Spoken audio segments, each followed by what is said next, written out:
الحمد لله رب العالمين والصلاة والسلام على سيد الأنبياء والمرسلين وعلى آله وأصحابه أجمعين.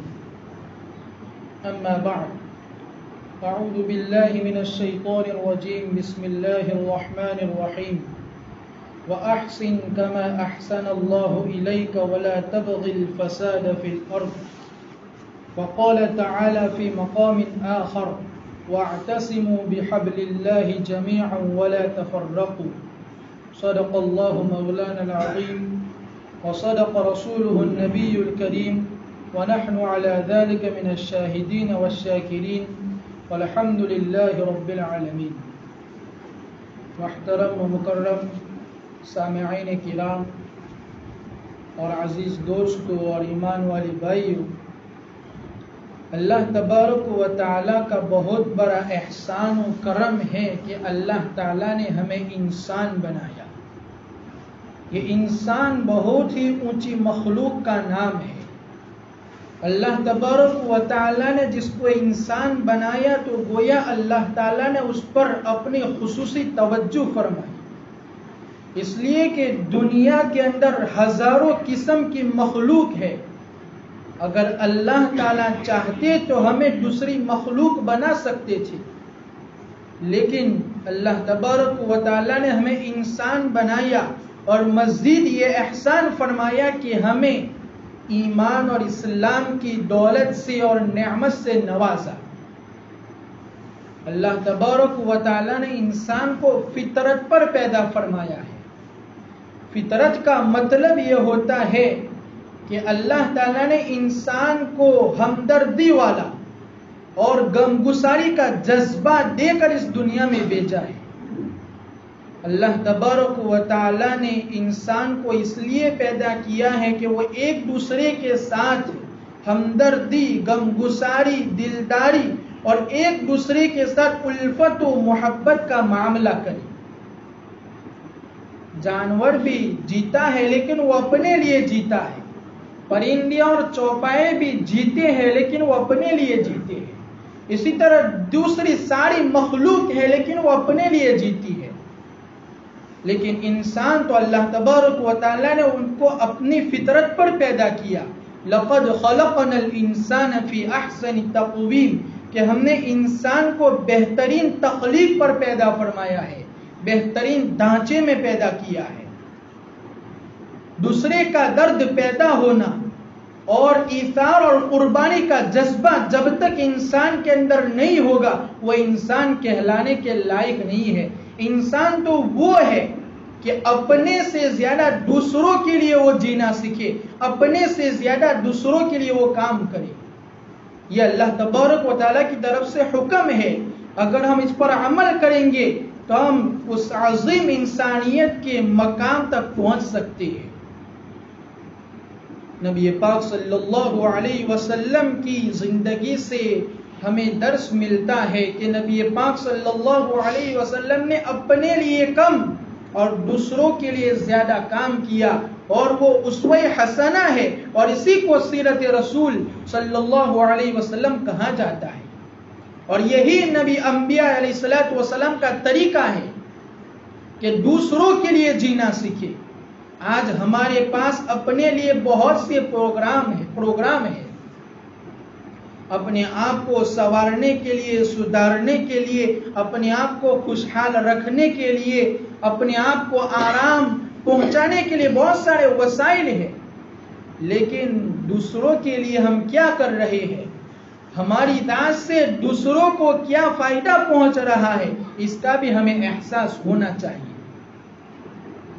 حضرت علامہ شبلی نعمانی رحمت اللہ علیہ بڑے بزرگ گزرے ہیں. ایک مرتبہ سفر پر جا رہے تھے. مصر اور شام کا سفر اس زمانے میں 80-90 سال پہلے کا زمانہ آسان نہیں تھا. وہ ہوائی جہاز کا سفر تو تھا نہیں، بلکہ پانی کے جہاز سے سفر ہوا کرتا تھا. وہ بھی باد سموم اور طوفان کی ہواؤں کے خطروں سے بھرا ہوا سفر ہوتا تھا. اور کبھی کبھی ایسا ہوتا تھا کہ جہاز کا جو کپتان ہوتا تھا وہ کہہ دیتا کہ کشتی جہاز طوفان کی زد میں آ چکا ہے، آپ اپنی جان کی حفاظت کر لیں، ہم کچھ نہیں کر سکتے۔ تو جہاز کے ذریعے سے سفر پر جا رہے تھے تو اچانک کپتان نے اعلان کر دیا کہ جہاز طوفان کے لپیٹ میں گر چکا ہے، طوفان کی زد میں آ چکا ہے، ہم آپ کی جانوں کی حفاظت کرنے سے قاصر ہے، عاجز ہے، اس لیے آپ اپنی جانوں کی خود حفاظت کر لیجیے۔ جب کپتان نے یہ اعلان کر دیا، مسافروں کو یہ بات سنائی تو مسافر حیران و پریشان ہو گئے، تکلیف میں پڑ گئے، چلانے لگے۔ اب ظاہر ہے کہ کشتی میں بچے، عورتیں اور بوڑھے بھی تھے، ہر مذہب کے لوگ موجود تھے، تمام لوگ اپنے طور پر خدا سے دعائیں مانگ رہے تھے۔ کپتان نے کہہ دیا تھا کہ کشتی ہواؤں کی لپیٹ میں، طوفان کی لپیٹ میں آ چکی ہے، اب دعا کیجیے خدا سے کہ کشتی کو اللہ تعالیٰ اس بھون سے نکال دے اور ہم منزل مقصود تک پہنچ جائے۔ تو لوگ دعائیں کر رہے ہیں۔ اسی دوران علامہ شبلی نعمانی ایک انگریز کو دیکھ رہے ہیں کہ وہ بڑا دلچسپی کے ساتھ، بڑی مشغولی کے ساتھ کوئی چیز لکھ رہا ہے۔ وہ علامہ شبلی نعمانی اپنی جگہ سے اٹھے اور اس انگریز کے پاس گئے۔ ایسا معلوم ہوتا تھا کہ اس کو کشتی کے بارے میں کچھ علم ہی نہیں ہے کہ وہ طوفان میں گر چکی ہے۔ تو علامہ شبلی نعمانی نے اس سے کہا کہ آپ کو معلوم بھی ہے کہ کشتی کی حالت اس وقت کیا ہے؟ تو اس انگریز نے کہا کہ جی ہاں، مجھے معلوم ہے کہ یہ جہاز اور یہ کشتی طوفان میں گر چکی ہے اور ہم موت و حیات کی کشمکش میں ہیں۔ اگر اللہ تعالیٰ چاہیں گے تو ہم کو اس بھون سے اور اس طوفان سے نکال سکتا ہے۔ تو علامہ شبلی نعمانی نے اس انگریز سے کہا کہ ان سارے حالات کے معلوم ہونے کے باوجود آپ اتنی بے فکری سے اور دلچسپی کے ساتھ اپنے کام میں مشغول ہے اور لکھ رہے ہیں کہ آپ کو آپ کی جان کی فکر نہیں ہے۔ تو اس انگریز نے کہا کہ آدمی اپنے لیے نہیں بلکہ دوسروں کے لیے جیتا ہے۔ مجھے معلوم ہے کہ میری زندگی کے چند منٹ باقی رہ گئے ہیں، میرے دل و دماغ میں کچھ باتیں آئی، کچھ احساسات آئے، میں نے سوچا کہ میں وہ لکھ دوں، ہو سکتا ہے کہ یہ کاغذ بچ جائے اور لوگوں کے ہاتھ میں لگ جائے اور اس میں نے جو باتیں لکھی ہیں وہ اس کو پڑھ لے اور یہ کاغذ کے جو پرزے ہیں وہ دوسروں کے لیے فائدے کا سبب بن جائے۔ تو اس سے معلوم ہوا کہ انسان کی زندگی کا مقصد ایک ہی ہونا چاہیے کہ اس کی داد سے دوسرے لوگوں کو فائدہ پہنچے۔ اسی طرح ان کے بارے میں دوسرا واقعہ لکھا ہے کہ علامہ شبلی نعمانی جہاز میں سفر کر رہے تھے تو اس سفر میں بھی کشتی اور جہاز طوفان میں گر چکی تھی، طوفان کی زد میں آ چکی تھی، اور علامہ شبلی نعمانی بڑے اطمینان کے ساتھ ذکر و اذکار میں مشغول تھے اور دوسرے لوگ حیران و پریشان تھے۔ تو ایک صاحب نے حضرت کے پاس آئے اور کہا کہ لوگ سارے مسافر پریشان ہیں، حیران ہیں کہ کشتی ہواؤں کی اور طوفان کی زد میں آ چکے ہیں اور اطمینان کے ساتھ، اتنا آرام کے ساتھ آپ بیٹھے ہوئے ہیں۔ تو علامہ شبلی نعمانی نے فرمایا کہ ہاں، اللہ تبارک و تعالیٰ نے موت کا وقت مقرر کر دیا ہے، لا یستأخرون ساعۃ ولا یستقدمون، کہ جب موت کا وقت آتا ہے تو وہ ایک منٹ کی بھی دیر نہیں لگتی۔ تو اللہ تبارک و تعالیٰ نے موت کا وقت مقرر کر دیا ہے، وہ آ کر رہے گی، اور میں چاہتا ہوں کہ میں جب اللہ تبارک و تعالیٰ کے حضور میں حاضر ہوں، پیش ہوں، تو میں ذکر و اذکار کی حالت میں جانا چاہتا ہوں، میں اپنی جان کو اطمینان اور سکون کے ساتھ ملک الموت کے حوالے کرنا چاہتا ہوں۔ میرے دوستو، ہمارے لیے سب سے بڑا نمونہ اور اسوہ نبی پاک صلی اللہ علیہ وسلم کی زندگی ہے۔ رسول پاک صلی اللہ علیہ وسلم کی زندگی ایک انقلابی زندگی ہے۔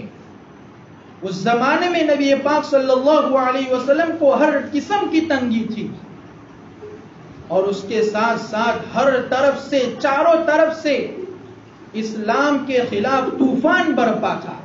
سارے عرب کا بچہ بچہ آپ کے مخالف تھا، بلکہ اتنا ہی نہیں، بلکہ آپ کے خاندان والے، آپ کے قبیلے والے، آپ کی بستی والے بے انتہا آپ کے مخالف تھے، کسی بھی قسم کی آپ کو راحت اور اطمینان نصیب نہیں تھا، لیکن اس کے باوجود آپ نبی پاک صلی اللہ علیہ وسلم کی سیرت کو دیکھیں کہ اس کے باوجود آپ نے مایوسی کا اور بے بسی کا اظہار نہیں کیا، نہ صحابہ کے سامنے رو کر اپنے کمزوری کا احساس دلایا، نہ اپنے مخالفین دشمن کے سامنے اپنے آپ کو کمزور ظاہر کر کے دکھایا اور ان سے یہ نہیں کہا کہ ہماری جان کی حفاظت کیجیے، بلکہ حکمت عمل سے کام لیا اور اپنے افعال و اقوال اور اپنے اخلاق کے ذریعے سے غیروں کے دلوں کو جیت لیا، اور غیروں کے دلوں میں اور دشمنوں کے دلوں میں اب آپ نے اپنا مقام بنایا،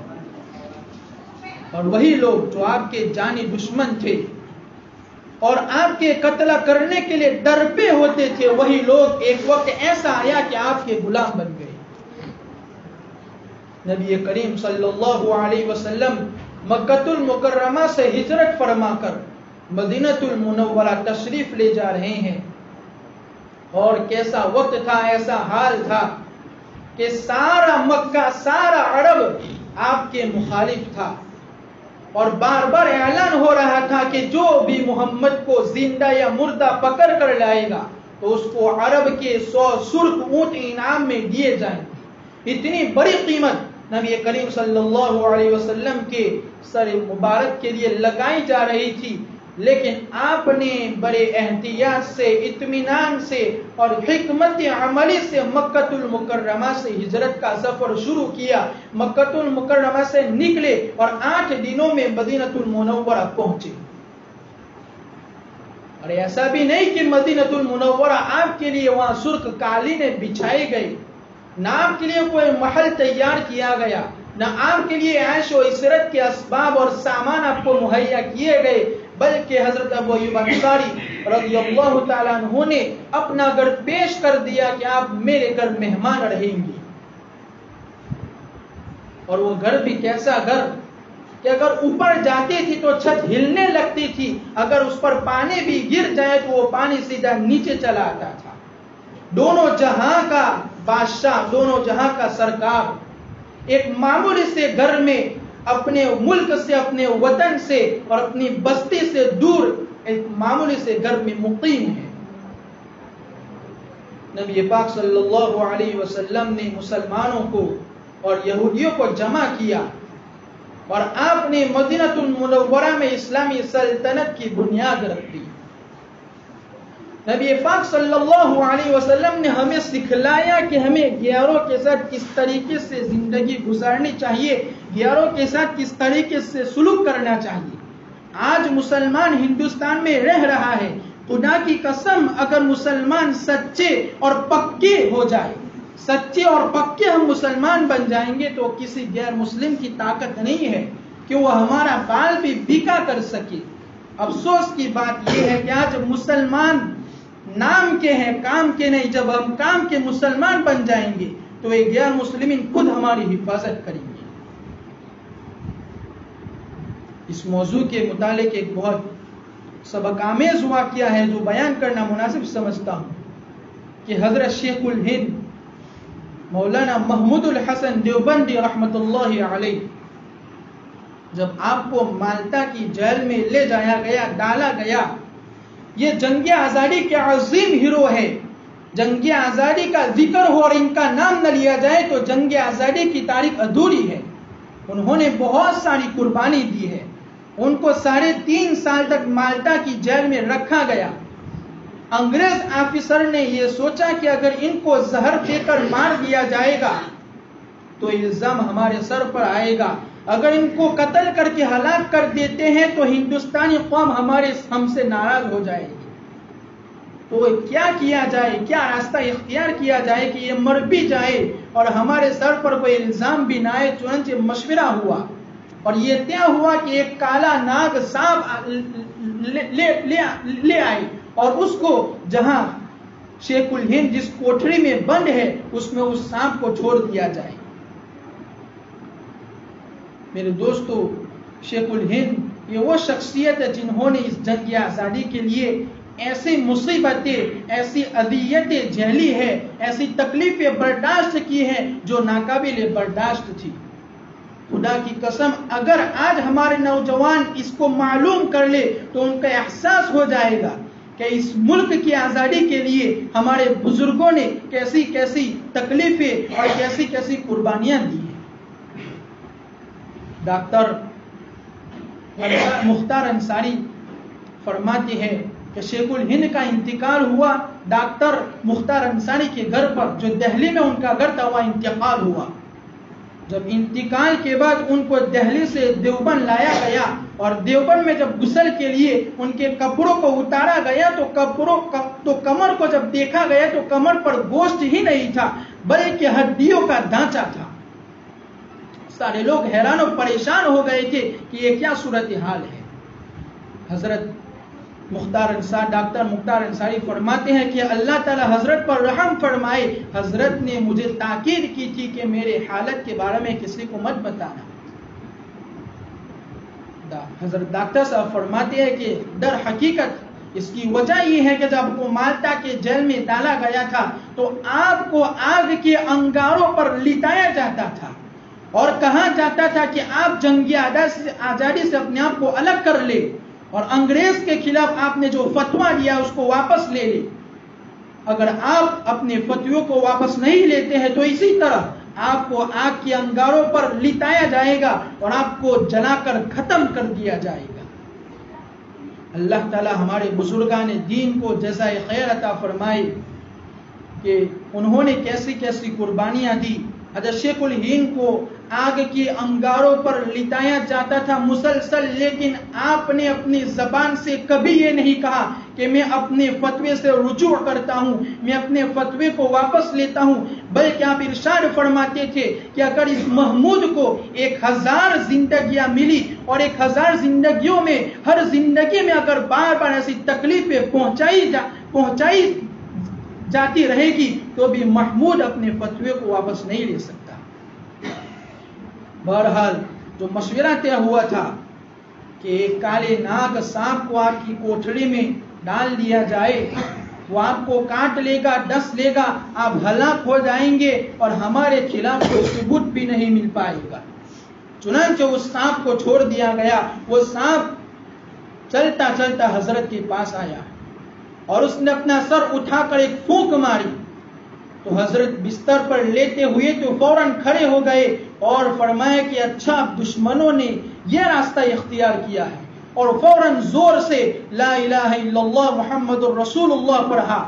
وہ سانپ فوراً نیچے بیٹھ گیا، اپنا سر نیچے کر لیا اور وہ خود بخود واپس چلا گیا اور وہ سانپ واپس اسی جیلر کی کوٹھڑی میں گیا جہاں وہ جیلر سویا ہوا تھا اور اسی جیلر کو ڈس لیا اور وہیں مر گیا. دراصل یہ نبی پاک صلی اللہ علیہ وسلم کے سچے غلام تھے. انہوں نے اپنے آپ کو جب بھی کوئی مصیبت آتی تو وہ اپنے آپ کو اللہ کے حوالے کر دیتے تھے. انہوں نے یہ ثابت کر کے دکھایا کہ کوئی بھی پریشانی ہو، کوئی بھی مصیبت ہو، کبھی اللہ تعالیٰ کی رحمت سے مایوس نہیں ہونا چاہیے. اگر ہم صدق کے دل سے اللہ کو پکارتے رہیں گے اور حق پر اور ایمانداری پر قائم رہیں گے تو اس پریشانی سے اللہ تبارک تعالیٰ کوئی نہ کوئی حل نکالے گا جو ہمارے لیے اطمینان کا، راحت کا اور سکون کا سبب بنے گا. تو ہماری بات چل رہی تھی کہ نبی پاک صلی اللہ علیہ وسلم نے یہودیوں کو اور مسلمانوں کو جمع کیا اور اسلامی سلطنت کی مدینہ المنورہ میں بنیاد رکھ دی اور جمع کر کے فرمایا کہ اگر ہم اتحاد و اتفاق کے ساتھ نہیں رہیں گے تو ہمارا حشر ختم ہو جائے گا، ہم تتر بتر ہو کر رہ جائیں گے. اس لیے ہمارے اس شہر کی ہم ایک ساتھ مل کر حفاظت کریں گے، ہم مل جل کر رہیں گے. اگر باہر سے کوئی حملہ کرتا ہے تو ہمارے اوپر فرض ہے کہ ہم ہمارے شہر کا دفاع کریں. اور نبی پاک صلی اللہ علیہ وسلم نے معاہدہ کروایا کہ اگر باہر سے کوئی حملہ کرے گا تو ہم دونوں مل جل کر اس شہر کا دفاع کریں گے. اگر مسلمان پر کوئی حملہ کرتا ہے تو یہودی اس کی مدد کرے گا اگر یہودیوں پر کوئی حملہ کرتا ہے تو مسلمان ان کی مدد کرے گا، ان کی حفاظت کرے گا. اور یہودی کون ہے؟ جو آج اسلام کے سب سے بڑے دشمن ہے اور اسلام کے خلاف ساری باتیں اگلنے، زہر ڈالنے والے، زہر اگلنے والے سب سے بڑے دشمن آج بھی یہودی ہے.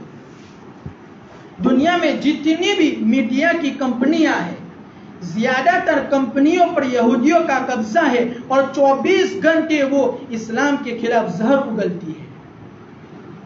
تو ضرورت اس بات کی ہے کہ ہم نبی کریم صلی اللہ علیہ وسلم کے بتائے ہوئے راستے پر چلیں.